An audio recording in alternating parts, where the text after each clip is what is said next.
ലോക്സഭയിൽ ഇടതുപക്ഷ എംപിമാരുടെ സാന്നിധ്യം വർദ്ധിപ്പിക്കുക എന്നതാണ് എൽഡിഎഫിന്റെ രാഷ്ട്രീയ ലക്ഷ്യമെന്ന് എ വിജയരാഘവൻ പറഞ്ഞു. സീറ്റുകൾ സംബന്ധിച്ച ഉഭയകക്ഷി ചർച്ച തുടങ്ങിയതായും എൽഡിഎഫ് കൺവീനർ അറിയിച്ചു. വിവരങ്ങളുമായി കെ.ജി. ദിനകർ ചേരുന്നുണ്ട്. ദിനകർ, എന്തൊക്കെയാണ് വിശദാംശങ്ങൾ? പാർലമെന്റിൽ ഇടതുപക്ഷ സാന്നിധ്യം വർദ്ധിപ്പിക്കേണ്ടത് അനിവാര്യമായിരിക്കുകയാണ്. കാരണം ബിജെപിയുടെ നേതൃത്വത്തിൽ, മോദിയുടെ നേതൃത്വത്തിൽ ഉള്ള സർക്കാർ 5 വർഷം പൂർത്തിയാക്കുമ്പോൾ ജനവിരോധപരമായ നടപടികളാണ് സ്വീകരിച്ചിട്ടുള്ളത്. ജനജീവിതം ദുസ്സഹമായ ഒരു സാഹചര്യം. അതുകൊണ്ട് തന്നെ പാർലമെന്റിൽ ഇടതുപക്ഷ സാന്നിധ്യം വർദ്ധിപ്പിച്ചുകൊണ്ട് ജനങ്ങൾക്ക് ജനോപകാരപ്രദമായിട്ടുള്ള നടപടികൾ എടുപ്പിക്കേണ്ടതിന്റെ അനിവാര്യതയാണ് അദ്ദേഹം ചൂണ്ടിക്കാട്ടിയത്. അതുകൊണ്ട് തന്നെ ഇടതുപക്ഷ യോജിപ്പ് വർദ്ധിപ്പിക്കേണ്ടതുണ്ട് എന്നും അദ്ദേഹം ചൂണ്ടിക്കാട്ടി. മറ്റൊന്ന് വളരെ പ്രധാനപ്പെട്ട കാര്യം അദ്ദേഹം ചൂണ്ടിക്കാട്ടിയത് സീറ്റ് വിഭജനവുമായി ബന്ധപ്പെട്ട കാര്യങ്ങൾ ഇന്നത്തെ യോഗത്തിൽ, എൽഡിഎഫ് യോഗത്തിൽ ചർച്ചയ്ക്ക് വന്നു. ഉഭയകക്ഷി ചർച്ചകൾ ഉടൻ ആരംഭിക്കും. ചർച്ചകൾ പൂർത്തിയാക്കി സ്ഥാനാർത്ഥികളെ എത്രയും വേഗം നിശ്ചയിക്കുക എന്നതാണ് എൽഡിഎഫ് ലക്ഷ്യം വെക്കുന്നത്. അതിനുവേണ്ടി ഉഭയകക്ഷി ചർച്ചകൾ ഉടൻ തന്നെ ആരംഭിക്കും. അത് എത്രയും വേഗം പൂർത്തിയാക്കും. സീറ്റ് വിഭജനം പ്രയാസങ്ങളില്ലാതെ പൂർത്തിയാക്കാൻ കഴിയും എന്നാണ് അദ്ദേഹം ചൂണ്ടിക്കാട്ടിയത്. അതോടൊപ്പം തന്നെ ഇടതുപക്ഷ സർക്കാരിനെ ദുർബലപ്പെടുത്തുന്നതിന് വേണ്ടിയുള്ള വലതുപക്ഷ ശ്രമങ്ങൾ ശക്തമാണ്. അതിനെതിരെ ജനങ്ങൾ ജാഗരൂകരായിരിക്കണമെന്നും അദ്ദേഹം ചൂണ്ടിക്കാട്ടി. മറ്റു പ്രധാനപ്പെട്ട പ്രശ്നം അദ്ദേഹം പറഞ്ഞത് എസ് രാജേന്ദ്രൻ MLA സബ് കളക്ടറോട് മോശമായി പെരുമാറിയല്ലോ എന്നുള്ള ചോദ്യത്തിനാണ് അദ്ദേഹം നൽകിയ മറുപടി. സ്ത്രീകളോട് മോശമായി ആര് പെരുമാറിയാലും അത് അംഗീകരിക്കാൻ കഴിയുകയില്ല. അതുകൊണ്ട് തന്നെ അത്തരം കാര്യങ്ങളെ ന്യായീകരിക്കാനും കഴിയുകയില്ല. ചിലപ്പോൾ ചില പ്രത്യേക സാഹചര്യങ്ങളിൽ ദേഷ്യപ്പെട്ട് സംസാരിച്ചതാവാം എന്നും അദ്ദേഹം ചൂണ്ടിക്കാട്ടുകയുണ്ടായി. KSRTC എംപാനലിന്റെ ജീവനക്കാരെ സഹായിക്കുക എന്ന നിലപാട് തന്നെയാണ് സർക്കാരിനുള്ളത് എന്നും വിജയരാഘവൻ ചൂണ്ടിക്കാട്ടുകയുണ്ടായി. ശരി, കെ.ജി. ദിനകറാണ് വിശദാംശങ്ങൾ നൽകിയത്. നമുക്കിപ്പോൾ എൽഡിഎഫ് കൺവീനറുടെ വാക്കുകൾ കൂടി കേൾക്കാം. എല്ലാ പാർട്ടികളും മത്സരിക്കാനുള്ള താല്പര്യം പ്രകടിപ്പിക്കുന്നു, സ്വാഭാവികത. അപ്പോൾ അതെല്ലാം സംബന്ധിച്ചുള്ള ആശയവിനിമയങ്ങളാണ് ഉഭയകക്ഷി ചർച്ചകളിലൂടെ നടക്കുക. അതിന്റെ തീരുമാനങ്ങളും വരും. അപ്പോൾ തുടങ്ങിയിട്ടേ ഉള്ളൂ. അപ്പോൾ തുടങ്ങി പൂർത്തീകരിക്കുന്നതിനും നമുക്ക് അതിന്റെ കാര്യങ്ങളെ സംബന്ധിച്ച് ഡൈവേർട്ട് ചെയ്യാൻ പറ്റില്ലല്ലോ. അതിന്റെ പരിമിതികളുണ്ടല്ലോ. തുടങ്ങിക്കഴിഞ്ഞു.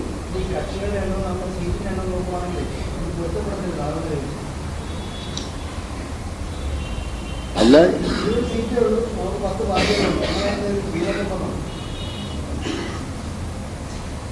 ചില പാർട്ടികളെല്ലാം ഞങ്ങൾ ഈ തെരഞ്ഞെടുപ്പിൽ മത്സരിക്കുന്നില്ല, പാർലമെന്റിലേക്ക് മത്സരിക്കുന്നില്ല എന്നും പറയുന്നുണ്ട്. ഉഭയകക്ഷി ചർച്ച എന്ന് പറഞ്ഞാൽ മത്സരിക്കും, സീറ്റ് വഹിക്കുന്നതിന് വേണ്ടിയുള്ള ചർച്ച മാത്രമല്ല. ഇത് പാർലമെന്റ് തെരഞ്ഞെടുപ്പിനെ വിജയിപ്പിക്കുന്നത് സംബന്ധിച്ചുള്ള പൊതു നിലപാടുകളുടെ ചർച്ചയും കൂടെ നടത്തുന്ന ഒന്നാണത്. അപ്പോൾ സ്വാഭാവികമായിട്ടും 10 കക്ഷികൾ ഇടതുപക്ഷ മുന്നണിയിലുണ്ടെങ്കിലും സീറ്റ് വിഭജനവുമായി ബന്ധപ്പെടുത്തി യാതൊരു പ്രയാസവും ഈ 4 പുതിയ കക്ഷികൾ വന്നു, ആകെ എണ്ണം 10 എന്നതുകൊണ്ട് ഇടതുപക്ഷ മുന്നണിക്ക് സംഭവിക്കാൻ പോകുന്നില്ല. മറ്റു വാർത്തകൾ കൂടി നോക്കാം. റഫേൽ കരാറിൽ നിന്ന് നരേന്ദ്രമോദി സർക്കാർ അഴിമതി നിരോധന ചട്ടം ഒഴിവാക്കി. കരാറിൽ അനധികൃത ഇടപെടൽ നടത്തിയാൽ പിഴ ഈടാക്കുമെന്ന ചട്ടമാണ് ഒഴിവാക്കിയത്. കരാർ പണം കൈമാറാനുള്ള അക്കൗണ്ടിലുള്ള നിയന്ത്രണത്തിലും ഭേദഗതി വരുത്തിയെന്നും രേഖകൾ. ഫ്രാൻസുമായി കരാർ ഒപ്പിടുന്നതിന് ദിവസങ്ങൾക്ക് മുൻപാണ് ധൃതി പിടിച്ച് പ്രതിരോധ കരാറിൽ ഭേദഗതി കൊണ്ടുവന്നത്. ദസോൾട്ട് ഏവിയേഷനും ഇന്ത്യയിലെ പങ്കാളി അനിൽ അംബാനിക്കും സഹായകരമായ ഭേദഗതിയാണ് റഫേൽ പ്രതിരോധ കരാറിൽ അവസാന നിമിഷം നരേന്ദ്രമോദി സർക്കാർ കൊണ്ടുവന്നത്. അഴിമതി നിരോധന ചട്ടം കരാറിൽ നിന്ന് പൂർണ്ണമായും ഒഴിവാക്കി. അനധികൃത ഇടപെടൽ നടത്തുന്ന ഇടനിലക്കാർ, ക്രമക്കേട് കണ്ടെത്തിയാൽ കരാർ ഒപ്പിട്ട കമ്പനി എന്നിവരിൽ നിന്നും പിഴ ഈടാക്കാൻ ഇന്ത്യക്ക് കഴിയുന്ന ചട്ടമാണ് എടുത്തുകളഞ്ഞത്. 2016 സെപ്റ്റംബർ 23 ഫ്രാൻസും ഇന്ത്യയും റഫാൽ കരാർ ഒപ്പിടുന്നതിന് തൊട്ടുമുമ്പുള്ള ദിവസങ്ങളിലാണ് ഭേദഗതി വരുത്തിക്കൊണ്ട് കരാറിൽ മാറ്റം വന്നത്. റഫേൽ ഒപ്പിടുന്നതിന് തൊട്ടുമുമ്പുള്ള മാസമായ ഓഗസ്റ്റ് 14 മോദിയുടെ അധ്യക്ഷതയിൽ ചേർന്ന സുരക്ഷയ്ക്കായുള്ള മന്ത്രിസഭാ സമിതി അഴിമതി നിരോധന ചട്ടം എടുത്തുമാറ്റാനുള്ള അനുബന്ധ രേഖകൾക്ക് അംഗീകാരം നൽകി. തൊട്ടടുത്ത മാസം പ്രതിരോധ മന്ത്രി മനോഹർ പരീക്കറുടെ നേതൃത്വത്തിലുള്ള ഡിഫൻസ് അക്വസിയേഷൻ സമിതി അഴിമതി ചട്ടമടക്കം 8 ഭേദഗതികൾ വരുത്തി കരാറിന് അന്തിമ അനുമതി നൽകി. പ്രതിരോധ കരാർ പ്രകാരമുള്ള അക്കൗണ്ട് സംബന്ധിച്ച ചട്ടങ്ങളിലും ഭേദഗതി വരുത്തിയിട്ടുണ്ട്. പ്രതിരോധ നിയമപ്രകാരം കരാർ പണം കൈമാറാൻ പൊതു ബാങ്ക് അക്കൗണ്ടാണ് രൂപീകരിക്കുക. കരാർ കാലയളവിൽ ക്രമക്കേട് കണ്ടെത്തിയാൽ നിക്ഷേപിച്ച പണം പോലും അക്കൗണ്ടിൽ നിന്ന് പിൻവലിക്കാൻ ഇന്ത്യക്ക് കഴിയും. ഇതിലാണ് മോദി സർക്കാർ മാറ്റം വരുത്തിയത്. ദസോൾട്ട് ഏവിയേഷന് അനുകൂലമായി ഇത് മാറ്റിയെന്ന് ഹിന്ദു ദിനപത്രം പുറത്തു കൊണ്ടുവന്ന രേഖകൾ വ്യക്തമാക്കുന്നു. വിമാന വില സംബന്ധിച്ച് പ്രധാനമന്ത്രിയുടെ ഓഫീസ് സമാന്തര ഇടപെടൽ നടത്തിയെന്ന വിവരം സുപ്രീം കോടതിയിൽ നിന്ന് മറച്ചുവെച്ചതിന് സമാനമായി കരാറിൽ അവസാന നിമിഷം കൊണ്ടുവന്ന ഭേദഗതിയെക്കുറിച്ചുള്ള വിവരങ്ങളും കേന്ദ്ര സർക്കാർ സുപ്രീം കോടതിയെ അറിയിച്ചില്ല. News bureau, Delhi. ആന്ധ്രാപ്രദേശിന് പ്രത്യേക പദവി ആവശ്യപ്പെട്ട് മുഖ്യമന്ത്രി ചന്ദ്രബാബു നായിഡുവിന്റെ ഏകദിന ഉപവാസ സമരം ആരംഭിച്ചു. മോദിയുടെ ഇന്നലത്തെ വിമർശനങ്ങൾക്ക് മറുപടി നൽകിക്കൊണ്ടാണ് നായിഡു സമരം ആരംഭിച്ചത്. ആന്ധ്രയ്ക്ക് നൽകേണ്ട പണം മോദി അംബാനിക്ക് നൽകിയെന്ന് പിന്തുണയുമായി എത്തിയ കോൺഗ്രസ് അധ്യക്ഷൻ രാഹുൽ ഗാന്ധി പരിഹസിച്ചു. വിവിധ പ്രതിപക്ഷ പാർട്ടികളും നായിഡുവിന് പിന്തുണയുമായി എത്തി.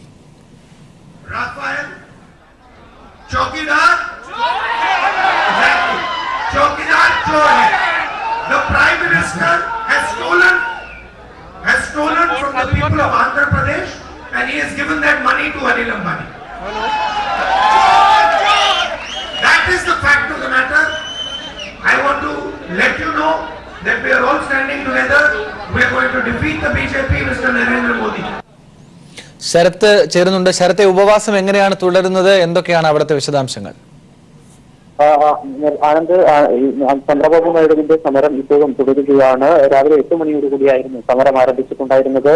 ആന്ധ്രാപ്രദേശിന് പ്രത്യേക പദവിയെന്ന ആവശ്യം ലോക്സഭാ തെരഞ്ഞെടുപ്പ് അടുത്തിരിക്കെ വീണ്ടും ചന്ദ്രബാബു നായിഡു ശക്തമാക്കുകയാണ്. ഇത് ലോക്സഭാ തെരഞ്ഞെടുപ്പിൽ അദ്ദേഹത്തിന് നേട്ടമാവുമെന്ന് തന്നെയാണ് അദ്ദേഹം പ്രതീക്ഷിക്കുന്നത്. മോദി ഇന്നലെ ആന്ധ്രാപ്രദേശിൽ രൂക്ഷമായ വിമർശനം ചന്ദ്രബാബു നായിഡുവിനെതിരെയും അതുപോലെ തന്നെ TDPക്കെതിരെയും ഉന്നയിച്ചിട്ടുണ്ടായിരുന്നു. അതിനുള്ള മറുപടി നൽകിക്കൊണ്ടാണ് ഇന്ന് രാവിലെ അദ്ദേഹം സമരം ആരംഭിച്ചത്. ആന്ധ്രയ്ക്ക് നൽകിയ ഉറപ്പൊന്നും പാലിക്കാതെ ആന്ധ്രയിൽ വന്ന് ആന്ധ്രയുടെ മുഖ്യമന്ത്രിയെയും ജനങ്ങളെയും പരിഹസിക്കുകയും അപമാനിക്കുകയുമാണ് നരേന്ദ്രമോദി ചെയ്തത് എന്ന് അദ്ദേഹം കുറ്റപ്പെടുത്തുകയുണ്ടായി. അതുപോലെ തന്നെ പ്രത്യേക പദവി നൽകാതെ പിന്നോട്ടില്ല എന്നും ഇത് താക്കീതാണെന്നും ആ സമരവേദിയിൽ വെച്ച് ചന്ദ്രബാബു നായിഡു വ്യക്തമാക്കുകയുണ്ടായി. വിവിധ പ്രതിപക്ഷ പാർട്ടികളുടെ നേതാക്കന്മാരൊക്കെ തന്നെ സമരത്തിന് പിന്തുണയുമായി എത്തി. Congress, Trinamool Congress, Samajwadi Party, Aam Aadmi Party, LJD, National Conference തുടങ്ങിയ പാർട്ടികളൊക്കെ തന്നെ ഇപ്പോൾ ചന്ദ്രബാബു നായിഡുവിന് പിന്തുണ അറിയിച്ചിട്ടുണ്ട്. ആന്ധ്രയ്ക്കുള്ള പണം മോദി അംബാനിക്ക് നൽകിയെന്നുള്ള പരിഹാസമായിരുന്നു രാഹുൽ ഗാന്ധി, പിന്തുണയുമായി എത്തിയ രാഹുൽ ഗാന്ധി നരേന്ദ്രമോദിക്കെതിരെ ഉന്നയിച്ചത്. അദ്ദേഹവും ഉൾപ്പെടെയുള്ള പ്രധാനപ്പെട്ട നേതാക്കന്മാർ, മുലായം സിംഗ് ഉൾപ്പെടെയുള്ള നേതാക്കന്മാർ എല്ലാം സമരത്തിന് പിന്തുണ അറിയിച്ച് രാവിലെ തന്നെ എത്തിയിരുന്നു. ചന്ദ്രബാബു നായിഡുവിനെ കൂടാതെ അദ്ദേഹത്തിന് ഐക്യദാർഢ്യം പ്രഖ്യാപിച്ചുകൊണ്ട് പാർട്ടിയുടെ വിവിധ മന്ത്രിമാർ, MLAമാർ, MPമാർ, MLCമാർ തുടങ്ങിയവരൊക്കെ തന്നെയും ഉപവാസം നടത്തുന്നുണ്ട്. രാത്രി 8 മണി വരെ സമരം തുടരും. ആണ് ശരി, ശരത്താണ് വിശദാംശങ്ങൾ ദില്ലിയിൽ നിന്ന് നൽകിയത്. 80 സീറ്റുള്ള ഉത്തർപ്രദേശാണ് 2019 ലോക്സഭാ തെരഞ്ഞെടുപ്പിലെ ശ്രദ്ധാകേന്ദ്രമായ സംസ്ഥാനം. 43% വോട്ടും 71 സീറ്റും UPയിൽ നിന്ന് ലഭിച്ചത് BJPക്ക് 2014 കേന്ദ്ര അധികാരം നേടാൻ തുണയായി. 2019 അത് ആവർത്തിക്കുമോ എന്ന് രാജ്യം ഉറ്റുനോക്കുന്നു. പ്രിയങ്ക ഗാന്ധിയെ ഇറക്കി കോൺഗ്രസും ബദ്ധവൈരികളായ BSPയും SPയും സഖ്യമായും മത്സരിക്കുന്നത് UPയിലെ രാഷ്ട്രീയ സമവാക്യങ്ങളിൽ മാറ്റമുണ്ടാക്കും. UP പിടിക്കുന്നവർ രാജ്യം ഭരിക്കുമെന്ന ചൊല്ലിലാണ് BJP, കോൺഗ്രസ്, SP, BSP കേന്ദ്രങ്ങളുടെ പ്രതീക്ഷ. ത്രികോണ മത്സരത്തിനാണ് ഇത്തവണ UPയിൽ അരങ്ങൊരുങ്ങുന്നത്. 3 പതിറ്റാണ്ടിനു ശേഷം സഖ്യമായി SP, BSP 38 സീറ്റുകളിൽ വീതം മത്സരിച്ച് ഒരു വശത്ത്, പ്രിയങ്ക ഗാന്ധി ഇറക്കി കോൺഗ്രസ് ഒരു ഭാഗത്ത്. നരേന്ദ്രമോദി തരംഗത്തിൽ വിശ്വസിച്ച് ഇപ്പോഴും BJP 2014 ജാതി വ്യത്യാസമില്ലാതെ ഹിന്ദു വോട്ടുകൾ ഏകീകരിച്ചത് BJPക്ക് തുണയായി. സ്ത്രീ വോട്ടുകളും സീറ്റ് വർദ്ധിപ്പിക്കാൻ ഇടയാക്കിയിട്ടുണ്ട്. എന്നാൽ 5 വർഷങ്ങൾക്കിപ്പുറം UPയിലെ രാഷ്ട്രീയ സമവാക്യങ്ങളിൽ മാറ്റം വന്നിരിക്കുന്നു. ജാദവ വോട്ടുകളും കേന്ദ്ര സംസ്ഥാന സർക്കാരുകൾക്കെതിരായ ജനവികാരവും സഖ്യത്തിന് ഗുണകരമാകും. ചില സർവേകൾ പ്രകാരം 2017 31% ദളിതരുടെ പിന്തുണയും BJPക്കായിരുന്നെങ്കിൽ 2018 അത് 22% കുറഞ്ഞു. ദളിതർക്കെതിരായ പരാതികളിൽ സുപ്രീം കോടതി മാർഗനിർദ്ദേശം കൊണ്ടുവന്നതും മുന്നോക്ക വിഭാഗങ്ങൾക്ക് സംവരണം ഏർപ്പെടുത്തിയതും തിരിച്ചടിയാകും. എന്നാൽ BJPയുടെ വോട്ട് ബാങ്കായ മുന്നോക്ക വിഭാഗങ്ങൾക്കിടയിൽ കാര്യമായ പ്രശ്നം ഭരണകക്ഷിക്കില്ല. ഈ മേഖലയിൽ കണ്ണുനട്ടാണ് പ്രിയങ്ക ഗാന്ധിയെ കോൺഗ്രസ് തെരഞ്ഞെടുപ്പ് ഗോതയിൽ ഇറക്കിയത്. മുഖഛായയിലും നടപ്പിലും ഇന്ദിരയെ അനുസ്മരിക്കുന്ന പ്രിയങ്കയ്ക്ക് പ്രധാനമന്ത്രി മത്സരിക്കുന്ന വാരണാസിയിലടക്കം മാറ്റം കൊണ്ടുവരാൻ കഴിയുമെന്നാണ് കോൺഗ്രസിന്റെ പ്രതീക്ഷ. UPയിലെ 20 ലോക്സഭാ മണ്ഡലങ്ങൾ കർഷക കേന്ദ്രീകൃതമാണ്. ഇതിൽ 14 സീറ്റിൽ 2014 BJP വിജയിച്ചു. പക്ഷേ ഇത്തവണ ഉയരുന്ന കർഷക പ്രക്ഷോഭം ആ മണ്ഡലങ്ങൾ BJPയുടെ അടിത്തറ ഇളക്കും. 2014 ലഭ്യമായതുപോലെ 71 സീറ്റ് ഇത്തവണ സംഘപരിവാർ പ്രതീക്ഷിക്കുന്നില്ല. പക്ഷേ 30 സീറ്റെങ്കിലും ലഭിച്ചാൽ മാത്രമേ സർക്കാരിനെ നിലനിർത്താനാകൂ. രാമക്ഷേത്രം അവസാന ഘട്ടത്തിൽ സജീവമാക്കിയത് ഗുണത്തെക്കാളേറെ ഹിന്ദു വോട്ടർമാർക്കിടയിൽ പ്രതിഷേധത്തിനിടയാക്കിയെന്നും സർവേകൾ ചൂണ്ടിക്കാട്ടുന്നു. News bureau, Delhi. ശബരിമലയിൽ നിരോധനാജ്ഞ പ്രഖ്യാപിക്കണം എന്ന് പോലീസ്. ഇത് സംബന്ധിച്ച് ജില്ലാ പോലീസ് മേധാവി പത്തനംതിട്ട ജില്ലാ കളക്ടർക്ക് റിപ്പോർട്ട് നൽകി. കഴിഞ്ഞ സീസണിലെ അക്രമ സംഭവങ്ങളുടെ പശ്ചാത്തലത്തിലാണ് റിപ്പോർട്ട് നൽകിയത്. കുംഭമാസ പൂജയ്ക്കായി നാളെ വൈകിട്ട് 5 മണിക്കാണ് നട തുറക്കുക. വിവരങ്ങളുമായി ഗീവർഗീസ് ചേരുന്നുണ്ട്. ഗീവർഗീസ്, അക്രമ സംഭവങ്ങൾ ആവർത്തിക്കും എന്ന് തന്നെ പോലീസിന് റിപ്പോർട്ട് ലഭിക്കുന്നുണ്ടോ? ഇതുകൊണ്ടാണോ നിരോധനാജ്ഞ വേണം എന്നവർ ആവശ്യപ്പെടുന്നത്? തീർച്ചയായുമാണത്. കുംഭമാസ പൂജയ്ക്കായി ശബരിമല നട നാളെ വൈകുന്നേരമാണ് തുറക്കുന്നത്. നാളെ വൈകിട്ട് 5-ന് മേൽശാന്തി BN വാസുദേവൻ നമ്പൂതിരിയാണ് നട തുറക്കുക. നാളെ പൂജകളൊന്നും തന്നെ ഉണ്ടാകാറില്ല. മറ്റന്നാൾ രാവിലെ മുതലാണ്, അതായത് 13-ാം തീയതി മുതലാണ് പൂജകൾ ഉണ്ടാവാറ്. നിലവിലെ സാഹചര്യത്തിൽ നിലവിലെ ക്രമസമാധാന പ്രശ്നങ്ങൾ കണക്കിലെടുത്ത് ശബരിമലയിൽ നിരോധനാജ്ഞ പ്രഖ്യാപിക്കണമെന്നാണ് ഇപ്പോൾ ജില്ലാ പോലീസ് മേധാവി പത്തനംതിട്ട ജില്ലാ കളക്ടർക്ക് റിപ്പോർട്ട് നൽകിയിരിക്കുന്നത്. കഴിഞ്ഞ സീസണിലെ അക്രമ സംഭവങ്ങളുടെ പശ്ചാത്തലത്തിലാണ് പോലീസ് റിപ്പോർട്ട് നൽകിയിരിക്കുന്നത്. റിപ്പോർട്ടിൽ പരാമർശിച്ചിരിക്കുന്ന പ്രധാനപ്പെട്ട കാര്യം എന്ന് പറയുന്നത്, ഒരു കൂട്ടം ആളുകൾ ബോധപൂർവ്വം പ്രശ്നമുണ്ടാക്കാൻ സാധ്യതയുണ്ട്. മാസപൂജാ ദിനങ്ങൾ സമാധാനപൂർവ്വമായി അവസാനിക്കണമെങ്കിൽ നിരോധനാജ്ഞ ആവശ്യമാണെന്നാണ് ജില്ലാ പോലീസ് മേധാവി ഇപ്പോൾ നൽകിയിരിക്കുന്നത്. അതോടൊപ്പം തന്നെ യുവതി പ്രശ്നവുമായി ബന്ധപ്പെട്ട വിഷയങ്ങൾ ഒഴിവാക്കാൻ വേണ്ടി കർശന നിയമങ്ങളാണ് പോലീസ് ഇപ്പോൾ ഏർപ്പെടുത്തിയിരിക്കുന്നത്. സന്നിധാനം, പമ്പ, നിലയ്ക്കൽ എന്നിവിടങ്ങളിൽ 3 വ്യക്തികളാണ് സുരക്ഷാ ചുമതല. സന്നിധാനത്ത് V. അജിത്തിനും പമ്പയിൽ S. മൻസുനാഥിനും നിലയ്ക്കലിൽ P. K. മധുവിനാണ് ചുമതലകൾ നൽകിയിരിക്കുന്നത്. മാധ്യമ പ്രവർത്തകർ ഉൾപ്പെടെ എല്ലാവരെയും നാളെ രാവിലെ 10 മണിക്ക് ശേഷം മാത്രമേ നിലയ്ക്കലിൽ നിന്ന് സന്നിധാനത്തേക്ക് പോകാൻ അനുവദിക്കുകയുള്ളൂ. ശരി ഗീവർഗീസ്, വ്യക്തമാണ്. ഏതായാലും ഒരു കൂട്ടം ആളുകൾ നട തുറന്നാൽ പ്രശ്നമുണ്ടാക്കാൻ കരുതി നിൽക്കുന്നു എന്ന് പോലീസിന് വിവരങ്ങളുണ്ട്. അത്തരമൊരു വിവരത്തിന്റെ കൂടി അടിസ്ഥാനത്തിലാണ് നിരോധനാജ്ഞ പ്രഖ്യാപിക്കണം നട തുറക്കുന്ന സാഹചര്യത്തിലെന്ന് ജില്ലാ കളക്ടർക്ക് പത്തനംതിട്ട ജില്ലാ പോലീസ് മേധാവി റിപ്പോർട്ട് നൽകിയിരിക്കുന്നത്. അതിന്റെ വിശദാംശങ്ങളാണ് ഗീവർഗീസ് നൽകിയത്. ദേവികുളം സബ് കളക്ടറുടെ നടപടി നിയമാനുസൃതമാണെന്ന് റവന്യൂ മന്ത്രി E. ചന്ദ്രശേഖരൻ പ്രതികരിച്ചു. പഞ്ചായത്തായാലും മറ്റ് ഏത് സ്ഥാപനമായാലും ഹൈക്കോടതി നിർദ്ദേശം മറികടക്കാനാകില്ലെന്നും മന്ത്രി തിരുവനന്തപുരത്ത് പറഞ്ഞു. അവിടെ സബ് കളക്ടർ സ്വീകരിച്ച നടപടി തികച്ച നിയമാനുസൃതമാണ്. അത്തരമൊരു നിലപാട് സ്വീകരിച്ചേ മതിയാവൂ. ഹൈക്കോടതിയുടെ വിധിയുടെ വെളിച്ചത്തിൽ അവിടെ നിർമ്മാണ പ്രവർത്തനങ്ങൾ നടക്കുമ്പോൾ റവന്യൂവിൻ്റെ അനുമതി വാങ്ങിയിരിക്കണം. അത് എല്ലാവർക്കും ബാധകമാണ്. അത് ഏത് പഞ്ചായത്തായാലും മറ്റേതെങ്കിലും സ്ഥാപനമായാലും അതിനൊന്നും അതിൽ വ്യത്യസ്തമായ നിലപാടില്ല. അതുകൊണ്ട് സബ് കളക്ടർ സ്വീകരിച്ച നടപടി ന്യായമായതും നിയമാനുസൃതവും ഉചിതവുമായതാണ്. അതിൽ അവർക്ക് എല്ലാ തരത്തിലുള്ള പിന്തുണയും സർക്കാരിൻ്റെയും റവന്യൂ വകുപ്പിൻ്റെയും ഉണ്ടാകും. CPIM-മായി സഹകരിക്കാമെന്ന മുല്ലപ്പള്ളിയുടെ അഭിപ്രായത്തിൽ കോൺഗ്രസിൽ തന്നെ വ്യത്യസ്ത അഭിപ്രായമുണ്ടെന്ന് കാനം രാജേന്ദ്രൻ. അതുമാത്രമല്ല, മുല്ലപ്പള്ളിയുടെ അഭിപ്രായം ഗൗരവമായി കാണുന്നില്ലെന്നും കാനം പ്രതികരിച്ചു. അല്ലാതെ അവരുടെ പാർട്ടിയിൽ ഗൗരവമായിട്ട് പറഞ്ഞ കാര്യമാണെന്ന് എനിക്ക് തോന്നുന്നില്ല. അവരുടെ പാർട്ടിയിൽ തന്നെ വ്യത്യസ്ത അഭിപ്രായമുണ്ട്. അതുകൊണ്ട് നമ്മളിപ്പോൾ അതിനെ കമൻറ്റ് ചെയ്യേണ്ട കാര്യമില്ല.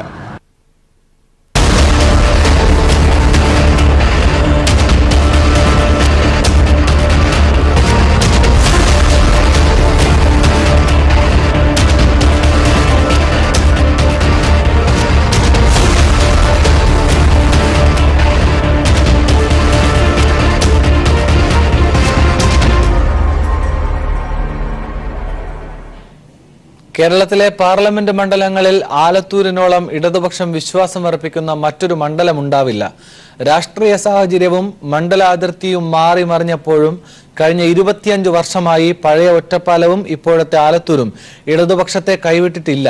കഴിഞ്ഞ പൊതുതെരഞ്ഞെടുപ്പിൽ നിന്ന് നിയമസഭാ തെരഞ്ഞെടുപ്പിലേക്ക് എത്തിയപ്പോൾ ജനസമ്മതി 3 ഇരട്ടിയോളം വർദ്ധിപ്പിക്കാൻ ഇടതുപക്ഷത്തിന് കഴിഞ്ഞത് ആലത്തൂർ ഇളകാത്ത ഇടതുകോട്ടയാണെന്ന് തെളിയിക്കുന്നു. തമിഴ്നാട് അതിർത്തി മുതൽ തൃശൂർ ജില്ല വരെ നീണ്ടുകിടക്കുന്ന ആലത്തൂർ ഇടതുപക്ഷത്തെ മനസ്സറിഞ്ഞു പിന്തുണക്കുന്ന മണ്ഡലമാണ്. ഒറ്റപ്പാലം മണ്ഡലം 2009 മണ്ഡല പുനർനിർണയത്തിലാണ് ആലത്തൂർ മണ്ഡലമായി മാറിയത്. പഴയ ഒറ്റപ്പാലം മണ്ഡലത്തിന്റെയും ആലത്തൂരിന്റെയും 42 വർഷത്തെ തിരഞ്ഞെടുപ്പ് ചരിത്രത്തിൽ 8 തവണ മണ്ഡലം LDF-നും 4 തവണ UDF-നും അനുകൂലമായി വിധിയെഴുതി. സംവരണ മണ്ഡലത്തിൽ 1984, 89, 91 തിരഞ്ഞെടുപ്പുകളിൽ മുൻ രാഷ്ട്രപതി KR നാരായണൻ ഹാട്രിക് വിജയത്തിന്റെ മധുരം സമ്മാനിച്ചതാണ് UDF-ന്റെ മണ്ഡലത്തിലെ പ്രതാപമുള്ള ഓർമ്മ. ഈ സർവേകളിലൊക്കെ LDF-ന് ഒരിക്കലും ഒരു സർവേയിലും ആലത്തൂരും LDF-ന് പോകുമെന്ന് പറഞ്ഞിട്ടില്ല. കാരണം അവർക്ക് ഏറ്റവും ശക്തമായ അല്ലെങ്കിൽ LDF-കാരും വളരെ പ്രതീക്ഷയോടെ കാണുന്ന മണ്ഡലങ്ങൾ ഒന്ന് തന്നെയാണ് ആലത്തൂരും. പണ്ട് ആലത്തൂരൊക്കെ പാലക്കാടിനെ പറ്റി പറയുന്ന ഒരു പിന്നോക്ക ജില്ല, അധികൃത ജില്ല എന്നാണ്. അതിലും പിന്നോക്കമായിരുന്നു ആലത്തൂർ. ഇപ്പൊ കഴിഞ്ഞ 25 വർഷമായിട്ട് എല്ലാ രംഗങ്ങളിലും നല്ല പുരോഗമനത്തിന്റെ വികസനത്തിന്റെ ഒരു പ്രകാശം അല്ലെങ്കിൽ കാറ്റ് ഉണ്ട്. 93 KR നാരായണൻ ഉപരാഷ്ട്രപതിയായതിനെ തുടർന്ന് നടന്ന ഉപതെരഞ്ഞെടുപ്പിൽ മണ്ഡലം തിരിച്ചുപിടിച്ചതിനു ശേഷം ഇടതുപക്ഷത്തിന് തിരിഞ്ഞു നോക്കേണ്ടി വന്നിട്ടില്ല. പാലക്കാട് ജില്ലയിലെ ചിറ്റൂർ, ആലത്തൂർ, നെന്മാറ, തരൂർ നിയമസഭാ മണ്ഡലങ്ങളും തൃശൂർ ജില്ലയിലെ ചേലക്കര, വടക്കാഞ്ചേരി, കുന്നംകുളം നിയമസഭാ മണ്ഡലങ്ങളും ഉൾപ്പെടുന്നതാണ് ആലത്തൂർ മണ്ഡലം. കഴിഞ്ഞ നിയമസഭാ തെരഞ്ഞെടുപ്പിൽ 7ൽ 6 മണ്ഡലങ്ങളിലും വിജയക്കൊടി പാറിച്ചത് LDF. വിജയിച്ച വടക്കാഞ്ചേരിയിലാകട്ടെ UDFന്റെ ഭൂരിപക്ഷം 43 വോട്ട് മാത്രം. UDF തുടർച്ചയായി വിജയിച്ചിരുന്ന ചിറ്റൂർ മണ്ഡലം നിയമസഭാ തെരഞ്ഞെടുപ്പിൽ LDF പിടിച്ചെടുത്ത് ആലത്തൂരിന്റെ ഇടതാഭിമുഖ്യം ഒന്നുകൂടി അരക്കിട്ടുറപ്പിച്ചു.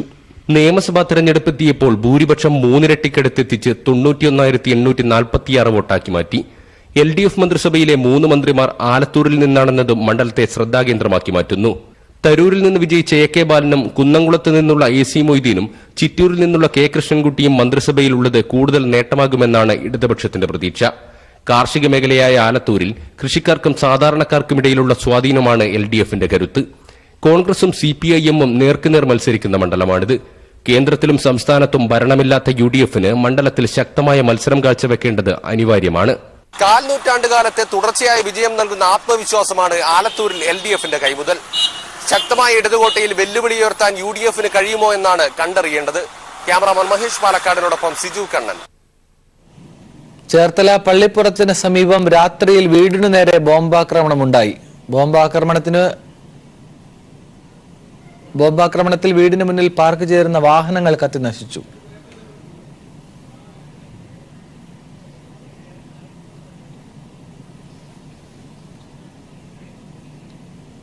പ്രളയത്തിൽ തകർന്ന കേരളത്തിന്റെ വികസനത്തിന് വേഗത്തിൽ വഴിയൊരുക്കുകയാണ് സംസ്ഥാന സർക്കാർ.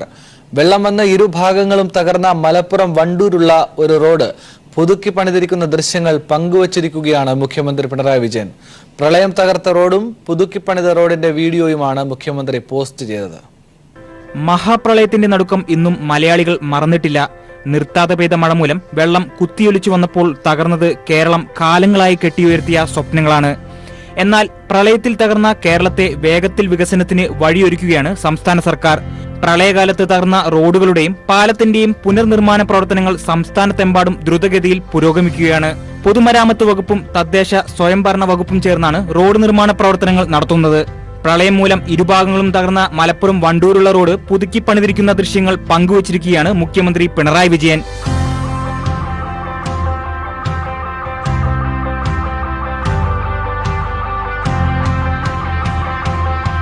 പ്രളയം തകർത്ത റോഡിന്റെയും പുതുക്കിപ്പണിതിനു ശേഷമുള്ള റോഡിന്റെയും വീഡിയോയാണ് മുഖ്യമന്ത്രി പോസ്റ്റ് ചെയ്തിട്ടുള്ളത്. മലപ്പുറം ജില്ലയിലെ വണ്ടൂര് നടുവട്ടത്ത് വടക്കുംപാടത്തുള്ള റോഡ് ഇന്ന് പൂർണ്ണമായും ഗതാഗത യോഗ്യമായിരിക്കുകയാണ്. 25 ലക്ഷം രൂപ ചെലവഴിച്ചാണ് യുദ്ധകാലാടിസ്ഥാനത്തിൽ പൊതുമരാമത്ത് വകുപ്പ് റോഡ് പുനർനിർമ്മിച്ചത്. നവകേരളത്തിന്റെ നിർമ്മാണത്തിനായി സർക്കാരും കേരള ജനതയും കഠിനാധ്വാനത്തിന്റെ പരിശ്രമത്തിലാണ്. ഒപ്പം മറ്റ് സംസ്ഥാനങ്ങളിൽ നിന്നുമുള്ള സഹായങ്ങളും മലയാളികൾക്ക് മറക്കാനാകില്ല. News desk